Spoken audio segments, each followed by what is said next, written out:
तर मी कमी ट्रेड केलं तर मी प्रॉफिटेबल होऊ शकतो का? का जास्त ट्रेड केले म्हणजे माझी प्रॉफिटेबिलिटी जास्त आहे? ह्या विषयावरती आपण हा व्हिडिओ बनवत आहोत. तो व्हिडिओ जो आहे तो अतिशय महत्त्वाचा होणार आहे. जो प्रश्न प्रत्येक रिटेल ट्रेडरला जो की ॲमेच्युअर नवीन असो किंवा एकदम अ, परिपूर्ण झालेला ट्रेडर असो, त्याला केव्हा-केव्हा प्रश्न पडत असतो आणि त्या संदर्भातच आपण हा व्हिडिओ जो आहे तो बनवला. तो व्हिडिओला शेवटपर्यंत नक्की बघा. कारण तुम्हाला जे मनाला खाणारे जे प्रश्न तयार होत असतात, त्या प्रश्नाबद्दलचं उत्तर जे नक्की ह्या व्हिडिओतून मिळण्याचा आपण एक प्रामाणिक प्रयत्न केलेला आहे. चला तर मग व्हिडिओला सुरू करूयात. तर हे व्हिडिओचं डिस्क्लेमर आहे, ज्याच्यामध्ये ही माहिती केवळ फक्त शैक्षणिक उद्देशाने कुठल्याही प्रकारचा गुंतवणुकीचा सल्ला नाही आहे. तर सगळ्यात महत्त्वाचा मुद्दा प्रत्येक जण जो आहे तो ट्रेड करतो आणि तो ट्रेड करताना त्याची एकच अपेक्षा असते आणि ती असायला हवी, की माझा ट्रेड झाला म्हणजे मला त्यातनं प्रॉफिटच झालं पाहिजे. आणि येथेच 100% लोकं जे आहेत ते चुकतात. तर काय चुकतात?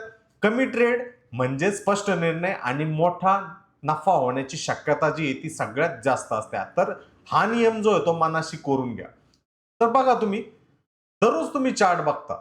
दररोज तुम्ही ट्रेड करण्याचा प्रयत्न करता किंवा करत असाल. पण तरी प्रॉफिट जो आहे, तो आहे तेवढा राहत नाही. उलट तुमचा नफा जो आहे तो कमी-कमी होत चालतो. कारण मार्केट तुम्हाला ॲक्टिव्ह राहिल्यावर नाही, तुम्ही बरोबर निर्णय घेतल्यानंतरच प्रॉफिट जो आहे तो देत असतो. आणि याचा अर्थ काय? याचा अर्थ असा आहे, की जितके तुम्ही कमी ट्रेड घेताल, तितकं तुमच्या निर्णयाची क्षमता जी आहे ती वाढण्याची प्रयत्न जे आहेत ते सगळ्यात जास्त होतील आणि तिथनं तुमचा नफा जो आहे तो सगळ्यात जास्त होण्याचे चान्सेस राहणार आहे. जसं की आपण एक उदाहरणातून समजून घेऊया. तुम्ही नोकरी करता. जसं नोकरीमध्ये तुम्हाला एक स्थिर पगार असतो, की तुम्ही कामाला गेलात. कामाला गेल्यानंतरच तुम्हाला तिथं पगार मिळतो. म्हणजे स्टॉक मार्केटमध्ये सुद्धा तसं आहे का? प्रत्येक दिवशी आपण चार्ट समोर बसलो, चार्ट बघत बसलो, मग आपल्याला पैसे मिळतील? नक्कीच नाही. इथं जो नियम जो आहे तो पूर्णपणे वेगळा आहे. बरोबर वेळेला बरोबर निर्णय घेतले तर आणि तरच तुम्हाला इथे पैसा मिळू शकतो.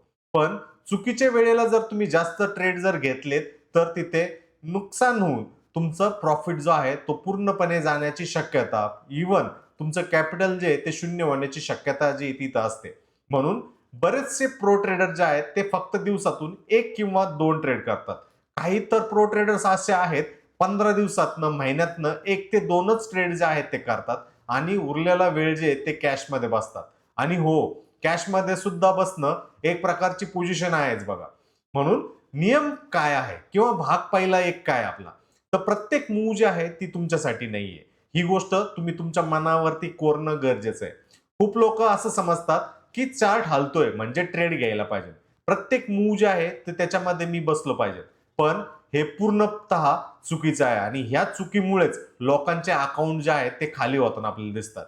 जसं की उदाहरणाद्वारे एक सिग्नल नसलेला रस्ता. समजा तुम्ही गाडी चालवत आहात आणि प्रत्येक चौकात जे आहे ते सिग्नल नाहीये. त्यामुळं काय होतं, तुम्ही थोडे पुढे जाता, थोडे मागे येता, ब्रेक मारता. त्यामुळं काय होईल, गाडीही थकेल आणि ड्रायव्हरही मानसिकदृष्ट्या थकून जाईल. मग मार्केटमध्ये काय होतं, समजा एखादा इंडायसेस पाठीमागील 2-3 दिवसापासनं एक 200 ते 300 पॉइंटच्याच रेंजमध्ये खेळते. मग त्या 200 ते 300 पॉइंटच्याच रेंजमध्ये तुम्ही 50-50 पॉइंटच्या टार्गेटसाठी छोटे-छोटे एस-एल सहित ट्रेड करणार का? नक्कीच नाही. इथं सगळ्यात जास्त चुकी लोकांकडनं होते. 50-50 पॉइंटच्या नादामध्ये ते जे काय आहेत, कॅपिटल तिथं उडून बसतात आणि तिथनं जी ॲक्चुअल मूव्ह ज्यावेळेस होते, त्यावेळेस ते फक्त बघ्याची भूमिका घेताना दिसतात. प्रो ट्रेडर्स काय करतात? प्रो ट्रेडर जोपर्यंत रेंज जी आहे म्हणजेच ब्रेकआउटची लेव्हल किंवा ब्रेकडाऊनची लेव्हल जोपर्यंत संपत नाहीये, तोपर्यंत ते शांत बसतात. स्वतःवरती ताबा ठेवतात किंवा शांत बसणे म्हणजे एक प्रकारचा प्रॉफिटेज आहे. ही सुद्धा गोष्ट लक्षात ठेवा. म्हणून जेव्हा तुम्ही कमी ट्रेड करण्याचा प्रयत्न करता, त्यावेळेस तुमचा मोठा आणि स्वच्छ मूव्ह मिळण्याची शक्यता जी आहे, ती सगळ्यात जास्त तिथं होताना दिसते. याबरोबरच वीक सेटअप सोडणं सुद्धा ही एक खरी ताकद आहे. थोडंसं बरोबर वाटतंय, कदाचित चालेल, मिस होईल का? या फोमोच्या कारणामुळे सगळ्यात जास्त वीक सेटअप जे आहेत, लोकांकडनं, परिणामी ॲमेच्युअर ट्रेडर्सकडनं ट्रेड केले जातात आणि तिथे त्यांचा जो लॉस जो आहे तो वाढताना आपल्याला दिसतो. म्हणजेच पत्त्याच्या खेळात काय होतं बरं? पत्त्याच्या खेळात प्रत्येकाच्या हातात पत्ते असतो आणि तो लवकर हारण्याची शक्यता सुद्धा असते बरं का.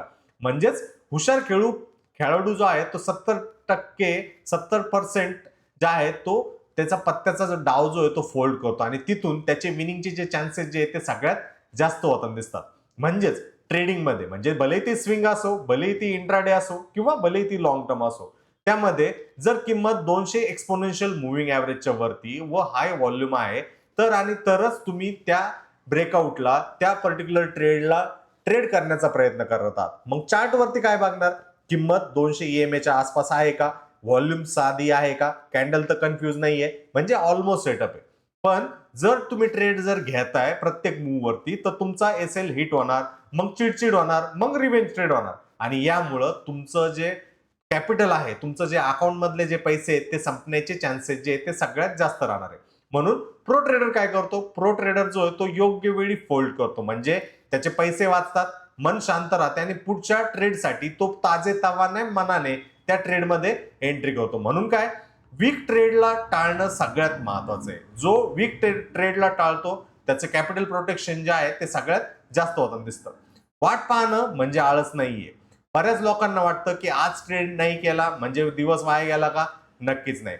जो थांबतो, जो बघतो तोच या मार्केटमध्ये टिकताना आपल्याला दिसतो आणि तिथनच एक नवीन प्रवास जो आहे त्याचा होताना दिसतो. आणि ह्या छोट्या छोट्या गोष्टी जर तुम्ही बघितल्या तर तिकडनं तुम्हाला ह्याबद्दलची माहिती जी आहे ती अधिक रुंदागत जो होताना तिथं दिसू शकते.